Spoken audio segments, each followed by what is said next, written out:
In today's video, let's connect the imposter syndrome with being a victim of emotional incest.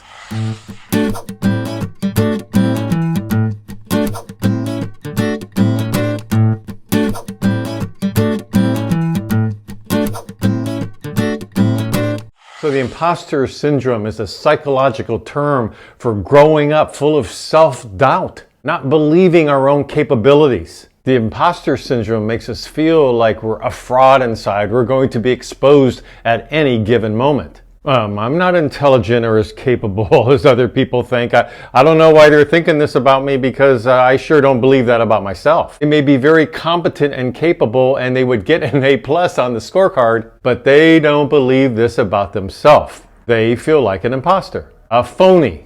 And even if they believe it a little bit, they think they're undeserving of it. Well, I don't really deserve any kudos for this. So why does somebody not believe their own capability of achievement, of being successful, of doing many wonderful things in their life? Why do they doubt themselves in this manner?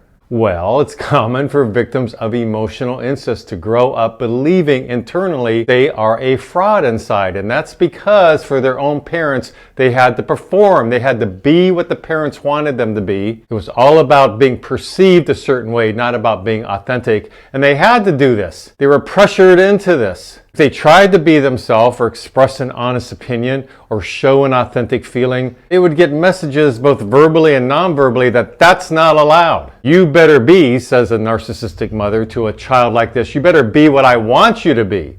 The child picks up this energy really quickly growing up and realizes the only way they're going to get so-called love is by being what my mother or my father wants me to be. When we are in this role so early on in life and all through our childhood as a coping mechanism to survive the actual parenting of our parents, then you better believe we feel like an imposter inside. Because we pick up very early on we're not being valued for what we're all about. Nobody seems to care what we're all about. I actually have to kind of step out of myself and be in this little box over here, performance mode, and then things seem to be okay. But when I step back into myself, nobody wants to see this or hear this. Well, then said child grows up, let's say starts their life, starts a family, goes to college, starts a career, and they may be doing very, very well. They've worked hard to get to where they're at, but they don't see the reality of this. They don't believe that this can possibly be the case. They don't sense or see their own self-worth, even though many other people around them are seeing this. Well, what's the reason they don't see their own self-worth? Because their parents didn't allow them to create a space for their own self-worth. They always had to be the mirror to the parent, always being the people pleaser, the chameleon. So now in adult life, even though we may be getting kudos and promotions and have friends telling us you're a great person and achieving much, very much viewed on the outside in the external world as being successful, but they can't believe it about themselves.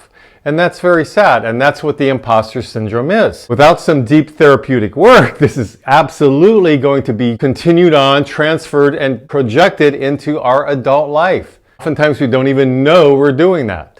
And if this continues on and somebody doesn't understand these dynamics and they continue to do well in their life, they may intentionally sabotage something because they can't believe that I'm getting all this praise and all these kudos. Certainly at any moment they're going to find out I'm a huge fraud inside. And so they almost want to create something that's going to alleviate, take the pressure off them. Let me just make a lot of mistakes here. Let me wreck this thing.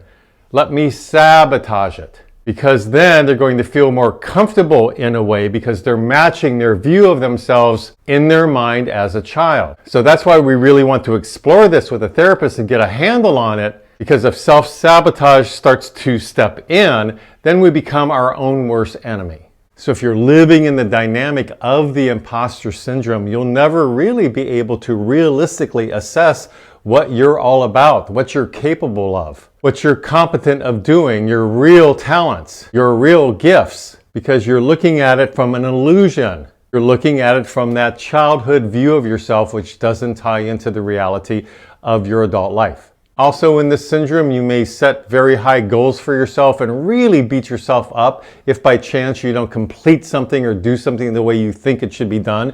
You could become a perfectionist because of your childhood. You could have a lot of self-doubt all through your life. Always be on edge that you're never going to meet someone's expectations or your boss's expectations, even though you're actually doing so. And usually always attributing the success you are aware of or that you do admit to external factors. It's not about you, really. It's not how talented or good or worthwhile you really are. Because, well, it's because of luck. It's just timing, that's all. I had a lucky break. And really believing that it's based on external factors versus that, no, it's you. You're good enough. That's a message you weren't taught when you were a child, that you're good enough.